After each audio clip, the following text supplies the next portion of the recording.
Yes, that's right. Today we're going to make beignets. And to start off, we need to start with our Mighty Mix. So we'll go there first. Now this is simply a recipe from our Cheaper and Better book. And it's called baking mix, which you can use for waffles.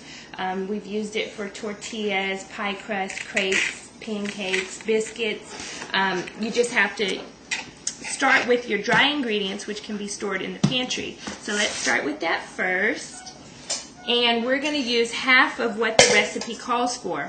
Now, what I'm using here are not the healthiest ingredients, I realize. You can substitute for whole wheat flour and even coconut oil as opposed to shortening. But we're going to go ahead and use the resources we have and show you how to make it. It's very easy. We're going to use half of the recipe that is in our book. So we'll use 5 cups of flour. Let me do the first 4, and Macy can do the last. And again, this is easy to store in your pantry. I think it's for up to 6 months. It can store pretty well. Okay, so Macy's going to do that. Put a little bit more on there. Okay, that's not suck our fingers, okay? Alright. Now, it calls for a tablespoon of salt, but we're halving the recipe. Hold this, please. Over the bowl. So we're going to use half a tablespoon. I'm just going to eyeball it. Okay, pour that in. Which is equivalent to about 1½ teaspoons.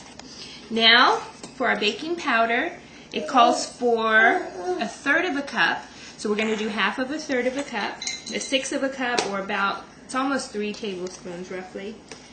Okay, so hold this over. Okay, Macy's going to pour that in, and I'm going to let her start stirring while I get the shortening ready. For this recipe, we're going to use 1 cup of shortening. If we use the full recipe, we'd use 2 cups. Again, instead of shortening, you can use your coconut oil, especially for those with heart conditions. This recipe isn't something you're going to eat every day, this beignet recipe. It's kind of like a special treat. And what a beignet is, it's a French donut.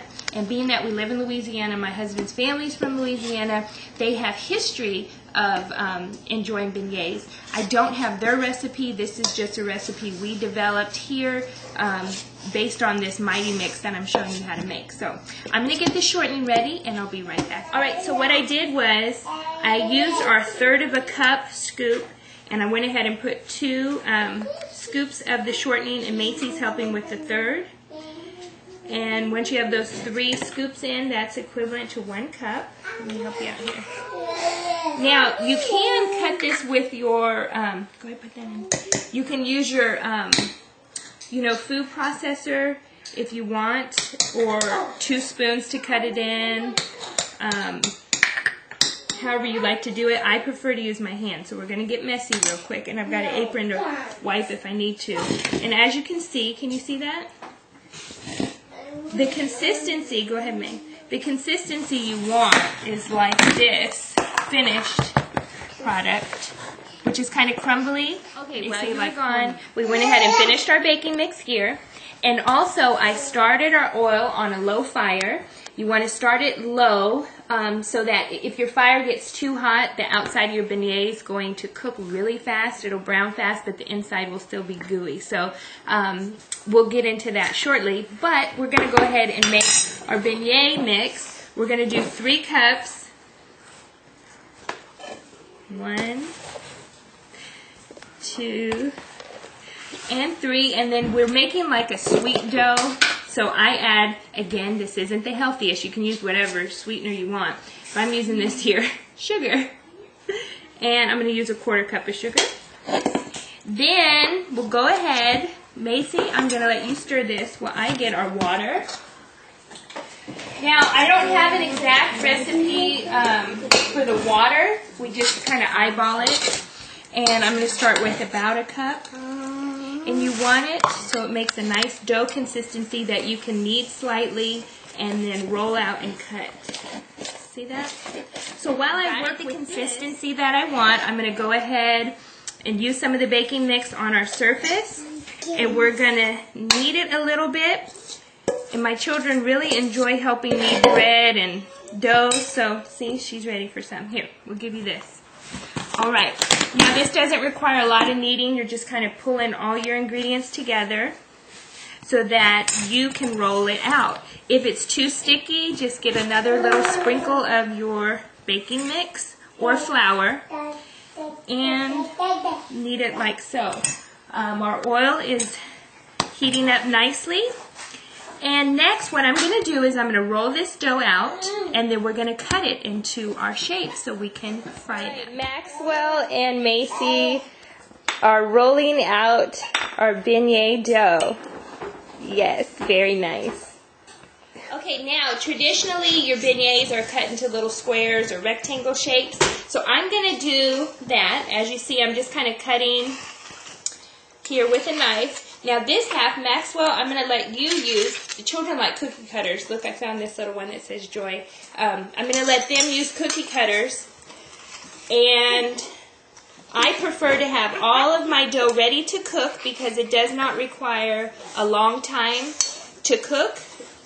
Once you put it in the hot oil, it should only take, no more than 10 seconds. And I'll show you how to do that because you're going to have to flip it over. So I just transfer all my little shapes onto our cookie sheet. So when I go to the oven, I'm prepared and I don't have to stop and go. So we're going to go ahead and get our shapes together, and then you can meet me at the stove. Okay, now we're going to test our oil. Again, we don't want it to cook too fast because the outside will get brown and the inside's gooey. So what I'll do is I'll place it in and see. It should take about, 5 to 10 seconds per side. It looks like the oil's not quite hot enough. It's taking kind of a little too long to get brown. And then you're going to go ahead and flip it over once you've got one side brown. But you'll notice that it does puff up. It's just our oil. Yes, Mason. Our oil is not hot enough. And here we have Mason. We're not going to keep him by the fire. He just wants to see what's going on because he likes beignets also. So I'm going to work on the heat of our oil, and I'll be right back. Okay, I went ahead and tested one. This is about the color you want it to be. So I'm going to show you quickly how I do ours. I gently place, I do 4 at a time. Some of you can handle a little bit more. And then I'll wait a few seconds and go ahead and gently flip it over. You don't want grease flying everywhere. Okay, that side's not quite brown enough. But you just want to get kind of comfortable with your oil to know when to turn it. See, these are still kind of light. So we'll give it a few more seconds, and then I'll take them out. After we've taken them out, that's when you generally will put your powdered sugar on. Sometimes we dip it in, a sugar blend that we make, or you may want cinnamon or even chocolate frosting. We've done that before. All right, so now these have gotten a little too brown. So you just kind of have to get comfortable with your fire and what your preference is. Some people might like a browner. See how dark these are? I know my husband doesn't like them that texture. They're a little too crunchy. Okay, so I'm going to go ahead and finish cooking our beignets, and then I'll show you some toppings, and that's it. It's just that easy. Now we have the finished products here. You want to eat them while they're hot, and I'm going to sprinkle. We don't have powdered sugar today, so we're going to go ahead and sprinkle just a little bit of the sugar. Again, you can use other toppings, and it goes very well. As you see, Madeline is cutting up our cantaloupe. It goes well with a little bit of fruit and either some herbal tea or hot coffee. And it's important, again, that you serve them while they're hot. They don't taste as good, when they've cooled. So with that is our simple beignet